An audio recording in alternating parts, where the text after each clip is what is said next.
Hello, and welcome back to Millennial Thermom. Today, I wanted to talk about a topic that's really near and dear to my heart, which is of burnt out parenting and how to prevent it. I did want to start with the disclaimer that I am by no means blaming any parent who has caught themselves in these cycles or who is catching themselves in that cycle today as you watch this video. This is meant to be more educational and offer some practical tips and advice to help you either prevent that cycle from continuing or try to get yourself out of that cycle.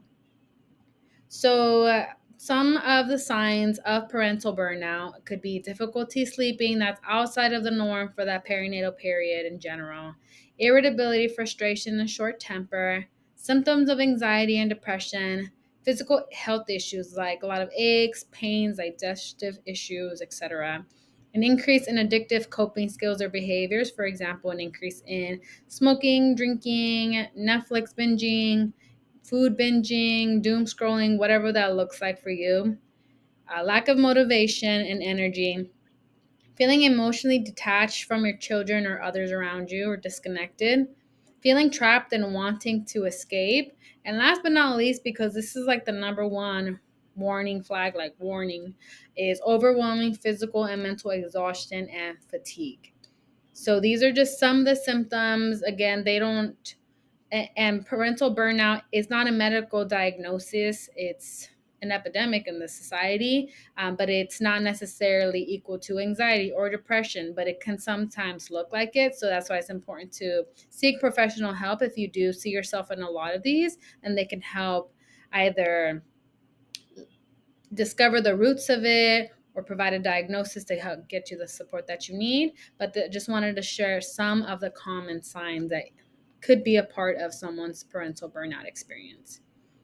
Some of the causes, some things that could be at the root of this, include high levels of stress without adequate support.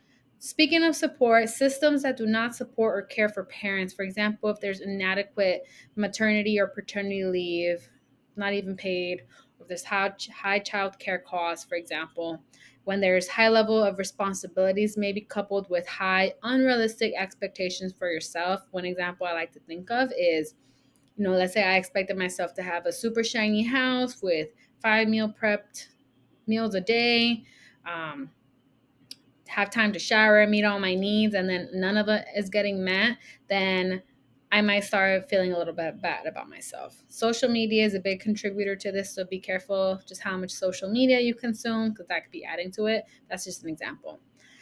If a parent has a history of trauma, toxic stress, adversity, or other oppression that has impacted their nervous system, that could also impact because our bodies can only take so much before they start to yell at us like, hey, rest, take a break. Financial stressors, pressures, and concerns, and this could also include systemic things like inadequate pay and then neglecting physical, emotional, and spiritual needs. Often this is unintentionally. I don't think most people on purpose forget to eat or drink water or rest. This is something that happens when you don't have enough support and systems in place to support you manage the level of stress in your life. Speaking of stress, I like this quote here. It's just a little reminder that it's not your fault.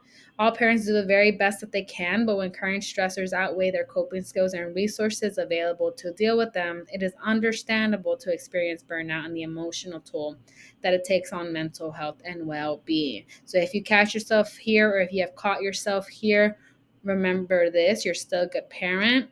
Maybe you just need it or need an extra little bit of support, which jumps into the what can help alleviate or prevent parental burnout.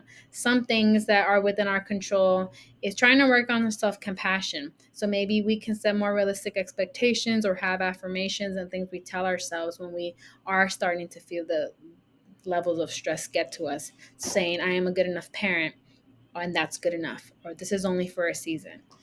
Additionally, related is communicating needs and asking for help when we do catch ourselves not being able to meet expectations or needing a little bit more support than we anticipated. So, building a good support system.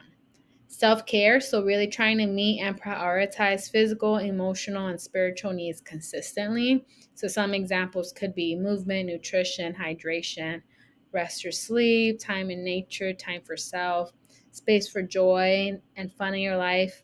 If you have faith, incorporating some of your spiritual disciplines, and more. Systemically, we can advocate for more accessible support for parents like leave, childcare, pay, etc. Mindfulness breaks. I love mindfulness. It could really just look like breathing, grounding yourself, doing body scans, checking into how your self talk is impacting how you feel. And last but not least, is seeking professional mental health support, whether that looks like therapy or therapy plus medication or joining a group. There are many different ways to get support to carry this amount of stress more effectively. And again, is not your fault. I do think that we live in a society of hustle, bustle, productivity culture that has us running way too fast.